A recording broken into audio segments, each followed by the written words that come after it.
they prevent growth. They impede growth. They're the largest impediment, the greatest impediment to growth I see in practices. And I see it all the time.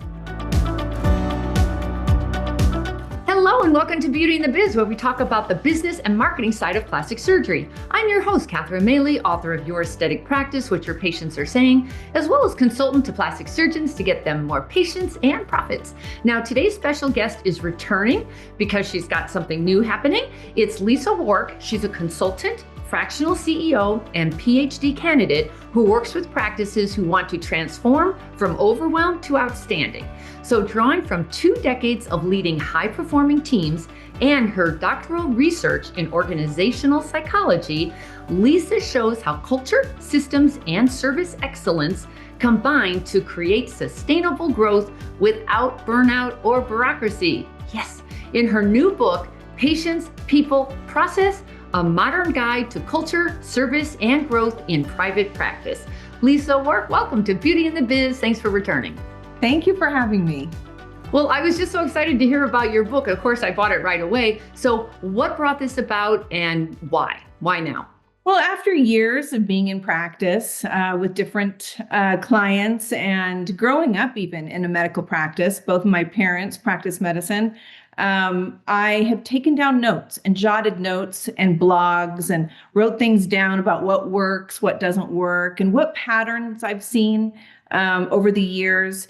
And I started to just put them together, just start writing these notes down. And then I started to look at the notes. And what I started to realize is that with every client, I see a pattern, especially if they're a dysfunctional practice, if you will, if they're unhealthy. And so I started writing it down. Okay, I see this pattern, I see this symptom, and how am I going to fix this? And so I came up with, so many signs of what you need to look for if you find anything that's toxic or dysfunctional, and then how you build a team that is resistant to that and can overcome that. And then you put processes in place to make sure even if that team member isn't there or, takes a holiday or quit, unfortunately, that you still have that system in place, that you have that institutional knowledge that's still within the practice. So that's how it started. And once I got all of my notes, I said, you know what? I'm going to get this done. And my father just passed away this year and he wrote 17 books. So I said, I'm going to write at least one. And so I did. Your father was a doctor, right? What did he was. Were they medical books? They were both. Yeah. Medical books. They were practical guides to, anti-aging protocols and HGH and testosterone and immunotherapies and cancer. He was an integrative cancer physician with, he was on the team with Suzanne Summers. Oh, he's in her breakthrough book. And yeah, he wrote chapters with her. And so I thought, you know what, if he can do it, well, and I should have done this when he was alive, but no, could have, should. Yeah. He's so proud of you right now. Thank you. So let's just go with the signs of a dysfunctional practice. What's amazing is as a consultant, it's so easy to look at it from the outside because you don't have any dog in the race. You don't have the biases or the history that others have, and you're not stuck in the weeds. So it's so easy to see somebody else's, not your own, of course, but somebody else's. So give me some of the kind of like the signs of a dysfunctional culture of a practice. The first one I would say is turnover. When you hear patients that come in and say, oh, hi, it's nice to meet you. Where's the other girl that checked me in a month ago? When you hear about the old manager who was there, and now there's a new manager that's only been there, for 2 weeks or a month. So it's that turnover. It's the attitude of the eye roll when things need to get done. And there's this, I'll get to it, or eventually I have a lot on my plate, or not my job vibes, oh, well, that's so-and-so, that's their department, that's marketing, that's not me. So those are a couple things. mixed messages, maybe, people who drop the ball, like marketing will go out and do these great campaigns, but the front office doesn't even know that there's a marketing campaign going on. Right. How many times does that happen? People call and say, "Oh, I hear that you have Botox off, or you're doing a discount on whatever." And the front office says, "We are. Oh, can I put you on hold for a moment?" And then everyone's scurrying around. Yeah. What are we doing? And then they get on their social media and they're looking. So that's a sign. Another sign is maybe doctors doing everything, micromanaging everything. I mean, I had one client, I kid you not, that was even answering her own phone. I said, "You can't do this. You've got to help people, and mentor them so that you feel comfortable that they're answering the phone, and there's a trust that you build that trust." And then I guess the last thing is no clear goals or metrics. How many times, I mean, Catherine, how many times have you asked this physician or an owner, "So what's your conversion rate?" And they go, "That's a good question. I don't know." How many? Well, you know what they do? They yell across their shoulder, "Sarah, what's our conversion rate?" And Sarah's going to say, "Oh yeah, it's 70%." And everyone's just chatting. They have no Yeah, idea what it is. exactly. So yeah, so those are signs that I start to think, I need to dig deeper. Mm. And now we need to find out like what we can put, what kind of process we need to put, what kind of systems we need to put in place that will help with if it's an organizational issue or if it's a scripting issue, if it's a coaching issue. But that's usually it's the team. You get I remember one time when I walked into an amazing office in Naples, Florida, and the team was vibrant and happy and young and and I was like, "Oh my gosh, I love this place. I want to stay here."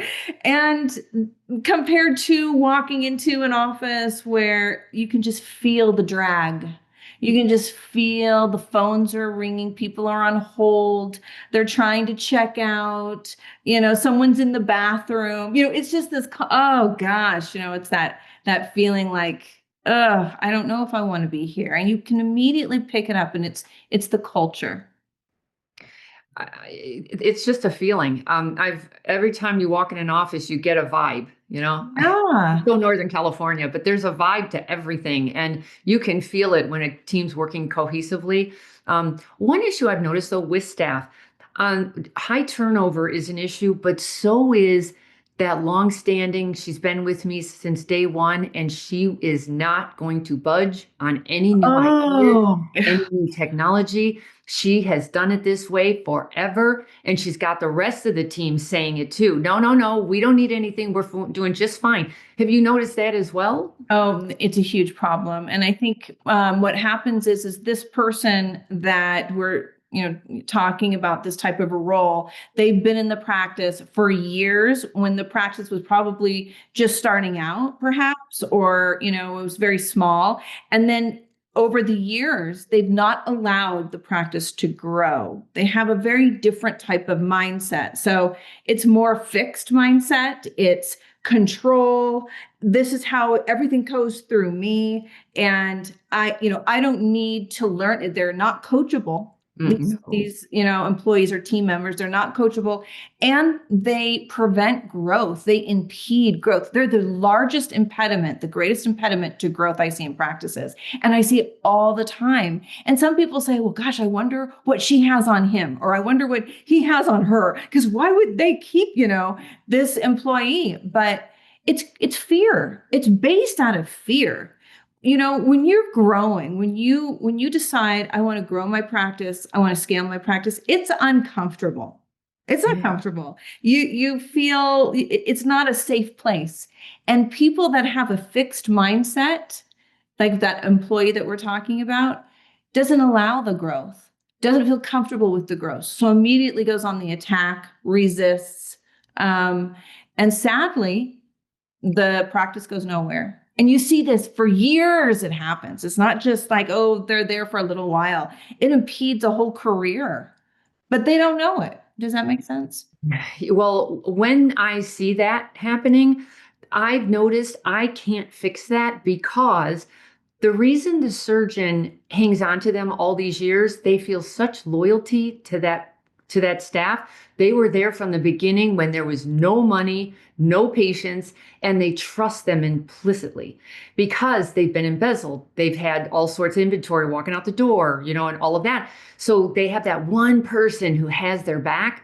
And usually that person caters to the doctor like their child almost, they have their back. There's so much worth in that for somebody running a practice and a business. I've done it myself where she's not the perfect person, but she's got my back and I trust her, but she's holding it back. So, but then how do you fix that? You have to say to the surgeon, we've got to reassign her or put her elsewhere, and that's never going to happen. So some practices I've learned I can't help, but I see why it happens. I completely understand it, but it's not how you can do business in today's world. You'll suffocate with that. Yeah, no, it's true. You stay in a fixed, no growth practice, and then you beat your head against the wall, wondering, why is it that we're not scaling? Why am I, not getting more, elective or cash paying patients? Why am I still stuck in insurance? And that's why it's also too, you have to be really careful. That person might have your back, but chances are, Catherine, they are embezzling you. And I hate to say that, but it happened to my parents, and with a very, wonderful office manager that had my dad's back. And you went behind the scenes and you started noticing how unorganized things were, how checks didn't get deposited, but she controlled she opened the mail, she posted the payments, and then she was in charge of accounts payable. So she was in charge of the whole cycle. So no one really knew she was skimming off the top, right? But she was always had my dad's back, right? I mean, it's a very slippery slope, and there's a profile of what type of a person embezzles, and a lot of the profile fits a woman late 50s, midlife, has children that have already pretty much grown, and she watches over your revenue stream, and she's been watching it for years. And there's no They get accountability. envious and they get jealous. It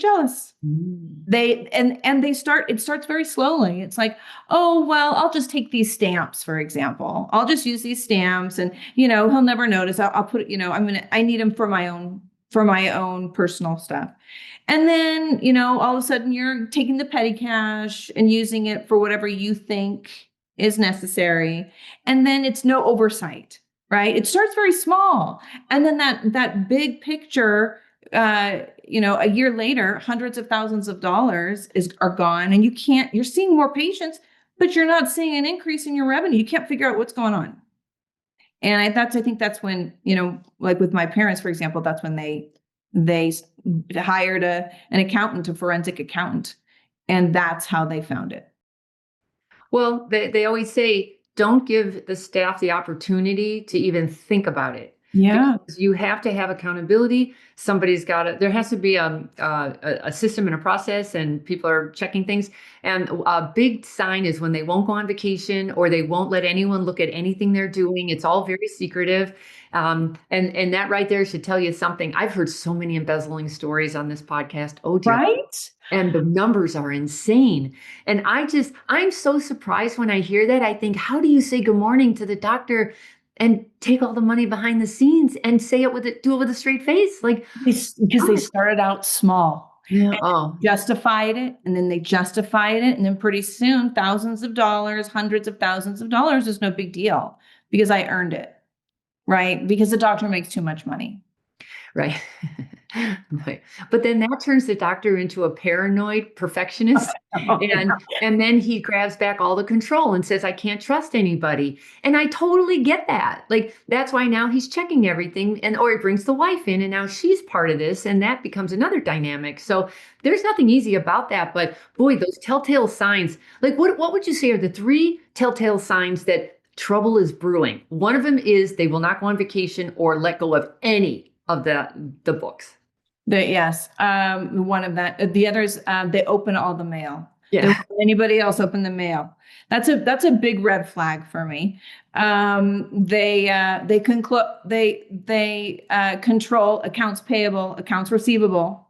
That's so crazy. Yeah. Right. I mean, there's no accountability. There's no one that's saying, show me what we brought in and does it match with these numbers, right? There's no reconciling. Yeah. What else? Refuses to teach or to learn more about the practice management software, the EHR. Everyone, that's a huge problem. People don't know. A lot of times doctors don't even know they have skewed data. Yeah. No one really knows the financial data off their software because they put it in wrong.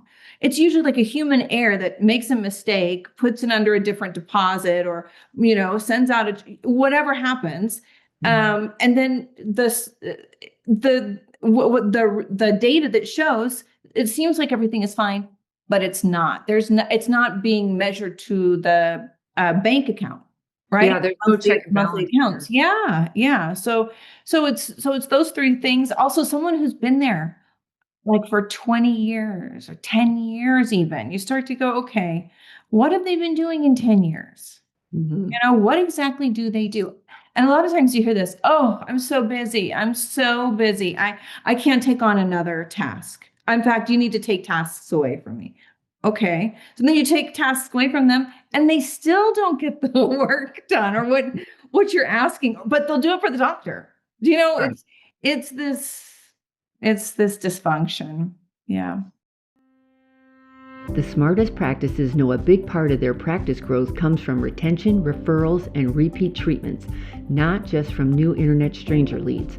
That's why I created the KISS Loyalty Club, a done-for-you system that keeps your patients returning, referring, reviewing, sharing you on social media, and completing surgery.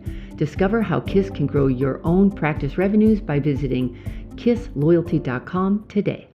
One doctor said to me, I should have known because all of a sudden she had a Louis Vuitton handbag and then her clothes got a lot nicer. And she ended up embezzling from him for 7 years, took lots, like hundreds of thousands. And one thing that they're very good at doing is setting up their own account as a vendor. And it sounds like a reputable account, like let's say aesthetichelp.com or something. And it's like, oh, what is that? Oh, it's supplies, or something like that. That's a really popular one. Or they're taking money from the patient for the deposits and somehow they're keeping some of that. I don't know how they keep that off the books, but anyway, the surgeons often say to me, what is going on here? I'm doing a lot of surgery. Why am I not seeing it? Like, why am I not, where's the benefit of all this? And it turns out, you're right, it progresses. They get way more courageous and take more and more. That's true. They get empowered or enabled, and then they get greedy, right? And That's get bold, and then they get caught. I mean, at the end of the day, but it's really difficult with insurance because you can't really break down insurance, especially when I look at the QuickBooks and I think it just comes in as patient payments. What the heck? It's not broken down by, type of procedure. And then underneath that, like, you can really see the transparency in cash pay practices compared to insurance based. That's why I don't do insurance. Yeah. I do the fun side of medicine. Yeah. Yeah. So let's talk about something more positive. Let's talk about tips for creating a dream team, because it is possible. I ask everybody on the podcast, and I've interviewed over 300 surgeons, oh, what's your biggest challenge? And everyone always says the same thing. It's staff, it's human beings. We change. We're human. So what are tips to put together the dream team? So some pearls, I would say the first thing is to hire for attitude. Yeah. Hire for attitude. You cannot train attitude. It's either they come in and they're bubbly and they're happy people, and then you can coach them with whatever system you have in place, but you can't sit there and say, be happy. You do smile, answer the phone with a smile. How many times have we heard that? I do it all the time. I train on phones all the time. I say, could you pep it up a bit here? But it's like that extrovert, right? Is so excited to talk to someone, Right. that they're excited. Oh, hi, this is so and so from Dr. So and so's office. How are you doing Love it. today? That upbeat, happy person. So definitely attitude.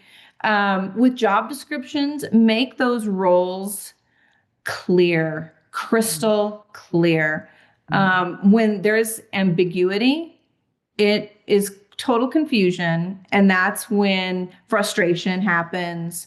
Expectations cannot be managed. Conflict starts to arise from not knowing exactly what's expected of them.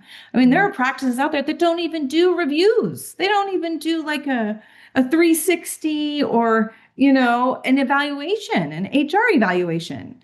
And that's not fair to the team. They want to know, they want the feedback so they can do better. Constructive feedback is really helpful.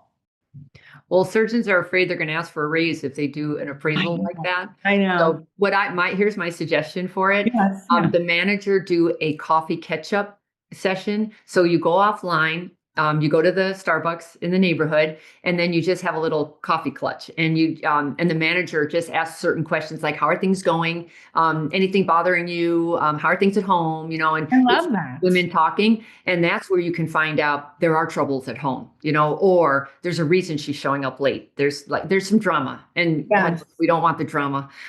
My theme is drop the drama at the door. This is all about the practice right now. It's not, but there we go again. It's human. It's true. It's true. What else can I say to help? When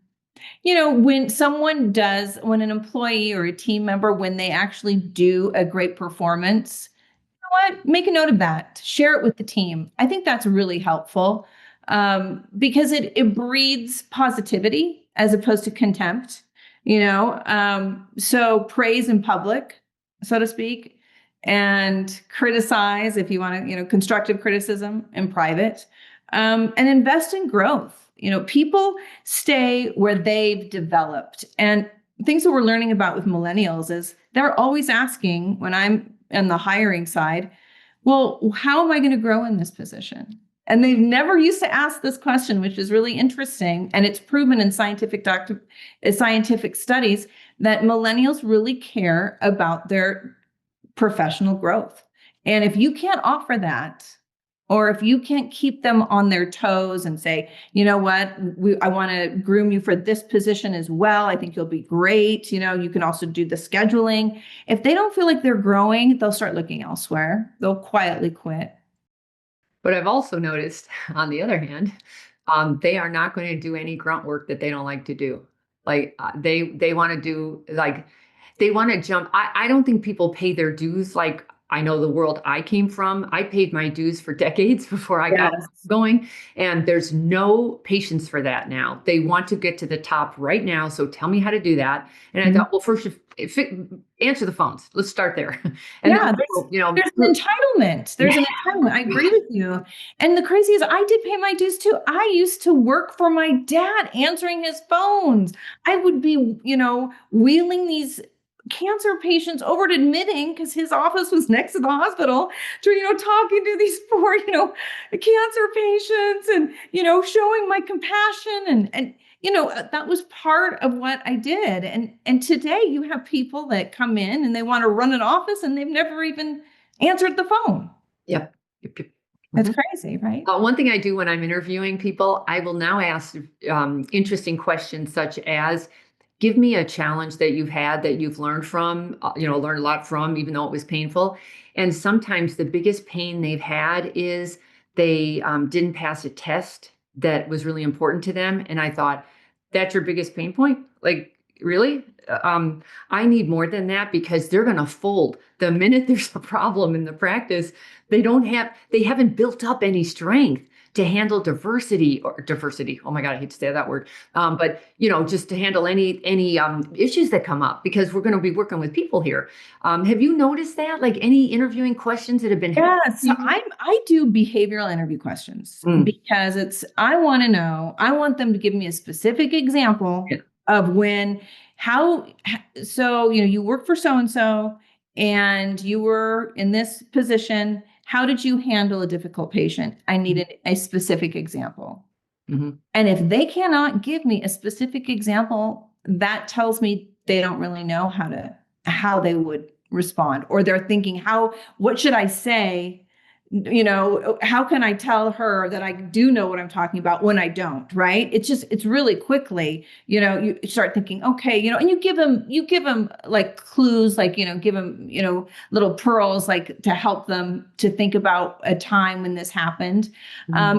And you talk about it, but if they cannot give you specific examples, then they don't have the experience that you're looking for that position. Right. They can't think on their feet, so to speak. Exactly. That's why I'm getting better at interviewing. You have to be able to think on your feet and articulate and think fast, Yes. because you're going to have the same problem in front of patients who are, irate or just impatient or fussy because it's their credit card and they're not getting the service they want. I was in a practice where the surgeon, he charged $100K for a facelift, and the little girl at the front desk, who was maybe 25 years old, rolled her eyes at the older woman getting a facelift. And that review couldn't have gotten up faster. And the surgeon's like, do I need this problem? Like, what in the world? That little girl thought it was just fine to roll her eyes in front of a patient. Holy cow. Right. And when I always ask too, like for a patient care coordinator position, even at the front office, how are you okay with asking for money? Right. Are you okay with that? Because that's what you're going to be doing. Right. How would you like to pay today? So your surgical quote is $35,000. How would you like to pay today? Mm-hmm. Right? Instead of, it's 30. Oh, well, it's 35,000 and we offer financing. And you can just put 500 down today. You're like, no, you've got to be on top of it. And I think I learned that through, my father's cancer practice. It was all cash. Oh, nice. Stage 4, chemo, radiation, immune therapies, and this is cash. So it was very matter of fact. This is how much it will be.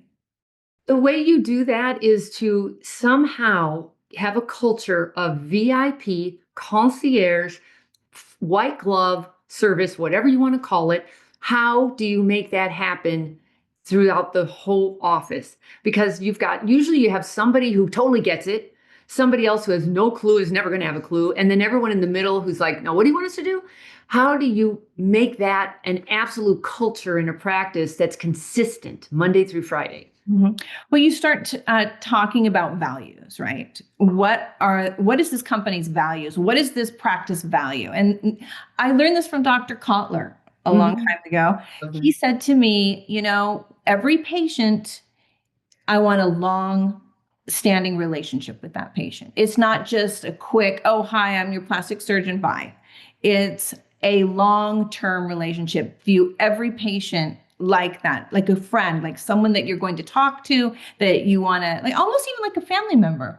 And when you start telling the team that they need to treat each patient as if they're going to be long-term friends, and how to anticipate, how would they feel when they come in? How would they want to be greeted? How would they want to be, spoken to on the phone, checked in? How would you care for their family member? When they start putting a personal touch to that or a human element to it, they become softer.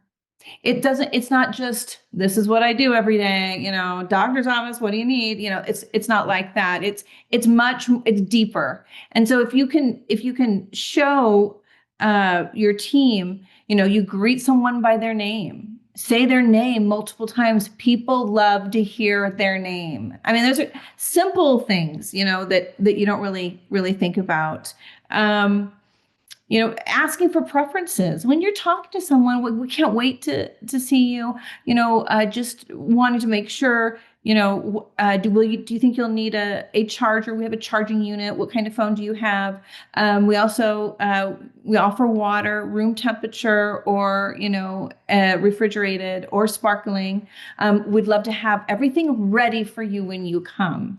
When you start to treat people like that, and people really, are conscious of those details, then it becomes a system and a process, and people get used to it. It becomes part of the routine. It becomes part of the habit of the culture of the practice. How much of that has to come from the surgeon himself or herself? A lot, Mhm. a lot. I think it's all about leadership. Everything is about leadership. And, what makes it difficult is when the leader, the surgeon, the doctor, when they're cold, indifferent, unhappy, everyone feels it all the way down to the patient. And everyone's operating on fear that they don't want to get the doctor upset, or he's going to get mad about something. It creates that another culture issue that we talked about.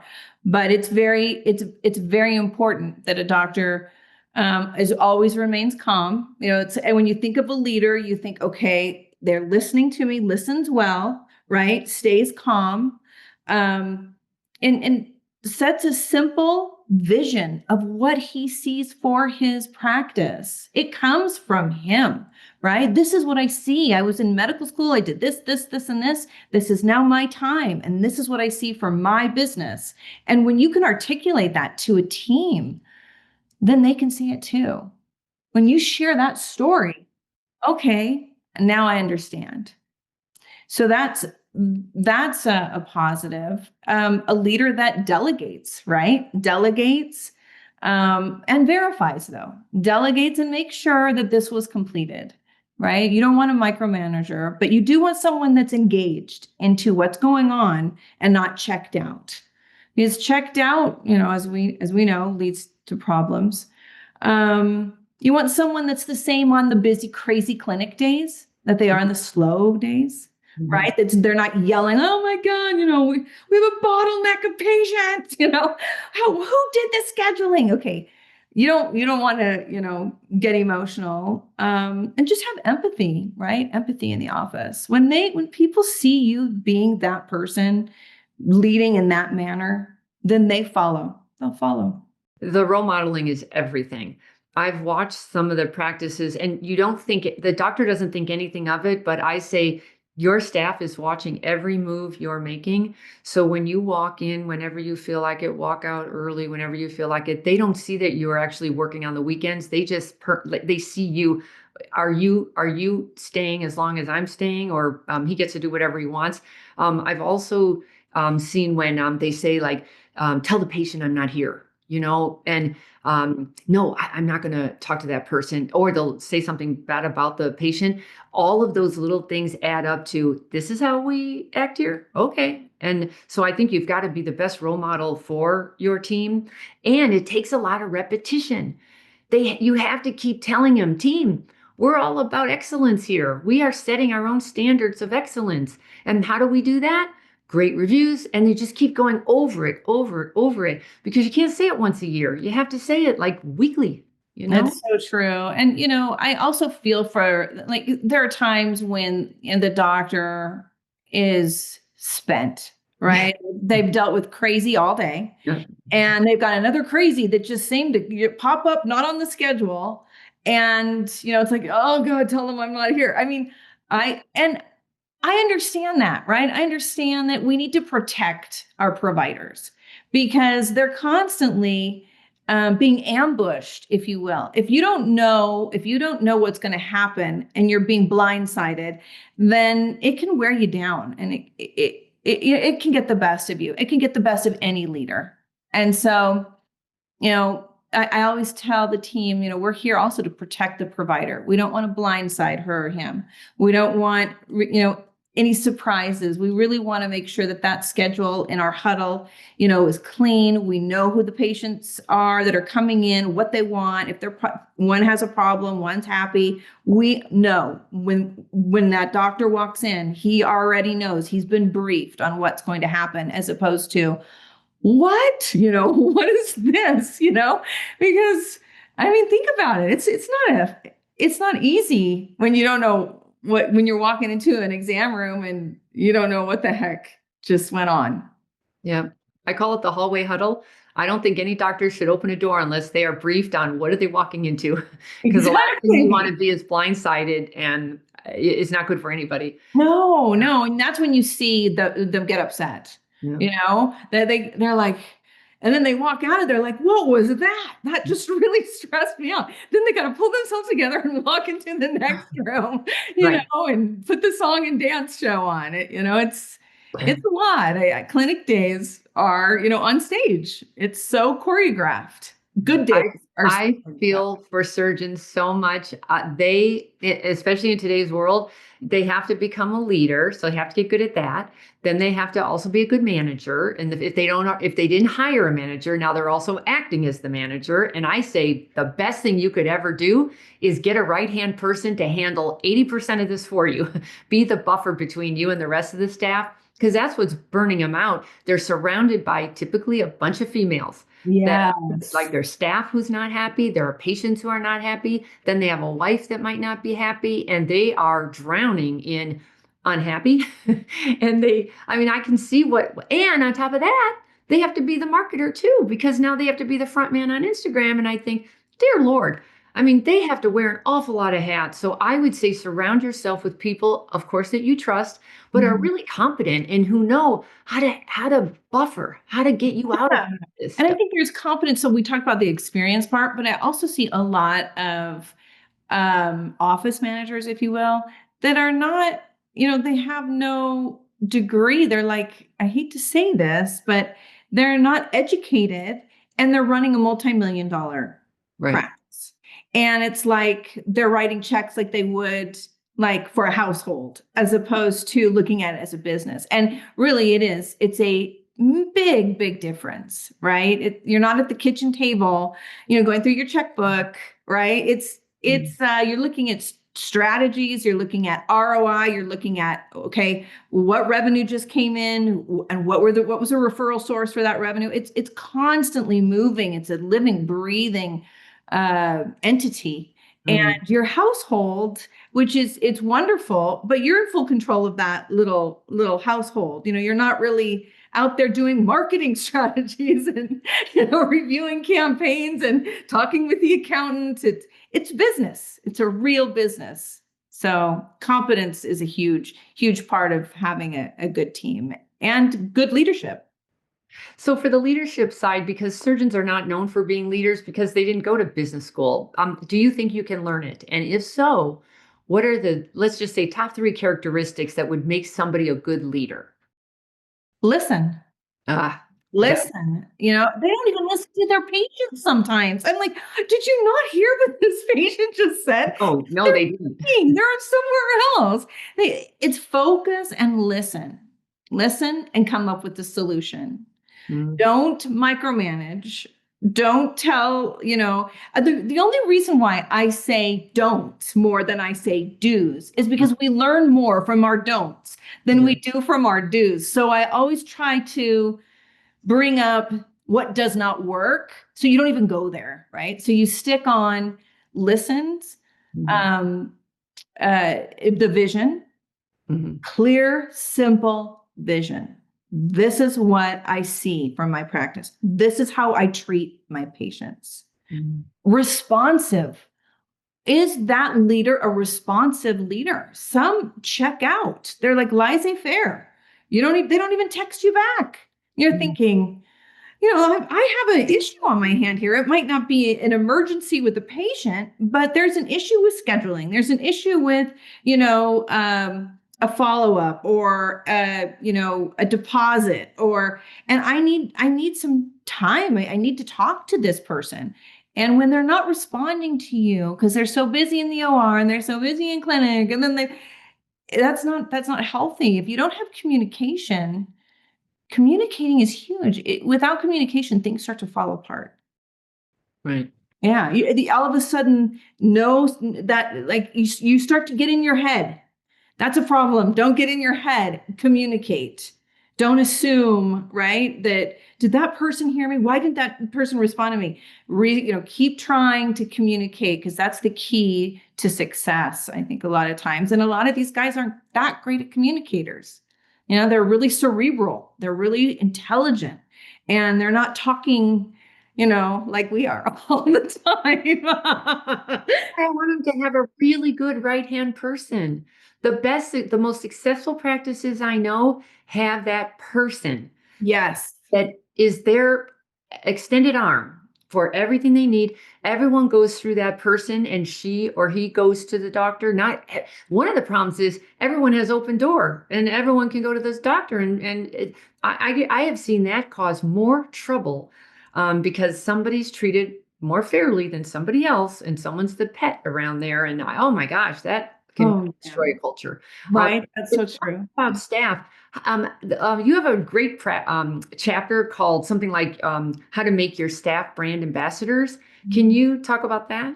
Yeah, sure. So, a lot of times they're on the social media anyway, right? We've been sitting here dealing with social media for 10 years. And in the beginning, it was like, put your phones away, lock them up. We're here to work, right? And obviously that didn't work. They were sneaking their phones there, and, they'd go to the bathroom to check on their phone. And then they had to text their kid or whatever it is, right?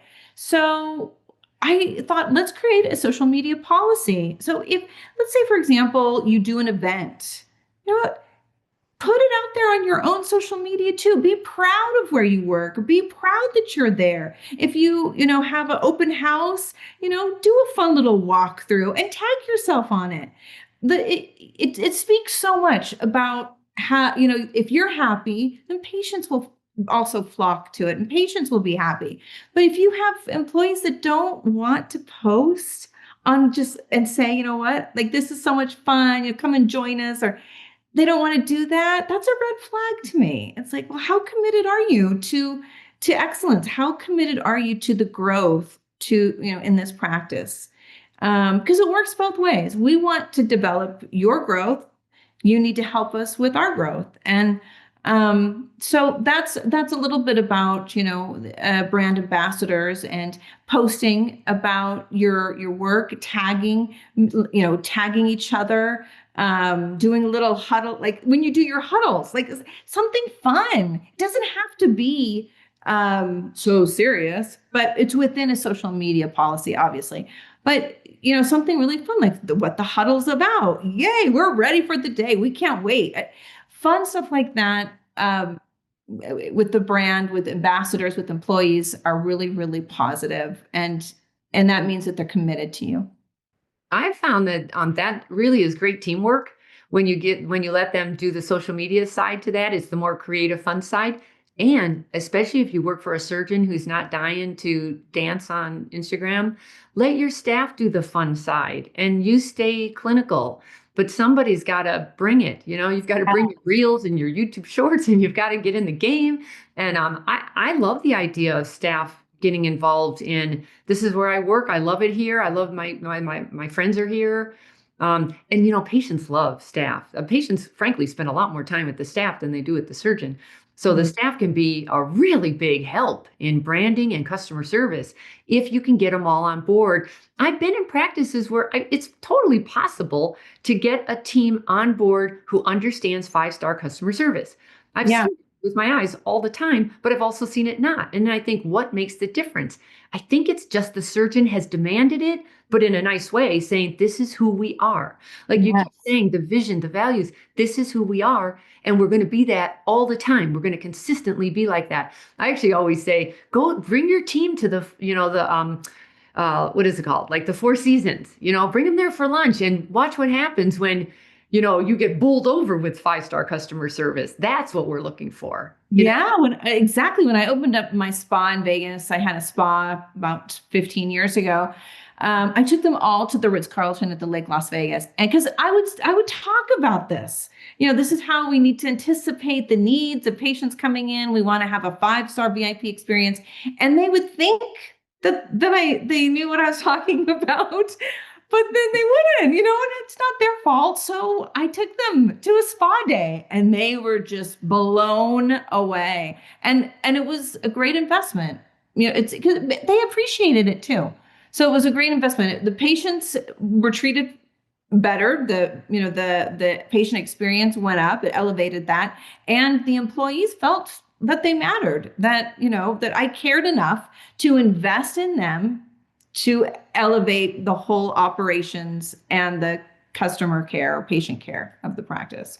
And they got to physically feel it. Physically. And that's a big deal. We can talk about it all we want, right? But, invest. Do it on for a holiday, like do a holiday, retreat, for your staff, and they would love it. And, but the deal is too, let's take pictures. Here we are, smile, like everyone's having fun. And I think that plays into the brand ambassador, and it plays into showing as opposed to just telling. Showing is everything. I used to be a financial news reporter in San Francisco in your back of the woods. Mm-hmm. And we used to say, you don't tell it, you show the video, right? So when I'm talking, my head's talking, you want the B-roll, you want a beauty roll talking about exactly or showing exactly what I'm talking about. And that's a lot about mentoring, training, coaching, showing. Mentoring is showing as opposed to just saying. So, Lisa, I really appreciate it. Congratulations on your book. Where can they get it? Okay, they can get it on Amazon. It's in Kindle. It's in softback. You just go to Amazon. It's Patience, People, Process. And you just put it into Amazon.com and it comes right up and you order it and it will be delivered. I think it's even through Prime. You don't even have to pay for shipping, if you can believe all that. I haven't even got one yet, though. I did get mine, and I read half of it. I read as much as I could, but I just got it. So I did it on my Kindle, and it's a really good quick read. I didn't realize what a good writer you are, and I forgot that you're a journalist from my neck of the woods. So congratulations. Good job on the book. Thank you. Do you have a website or Instagram account? I do. It's lisamariewark.com and Lisa Marie Wark, PhD, MBA. That's my Instagram profile.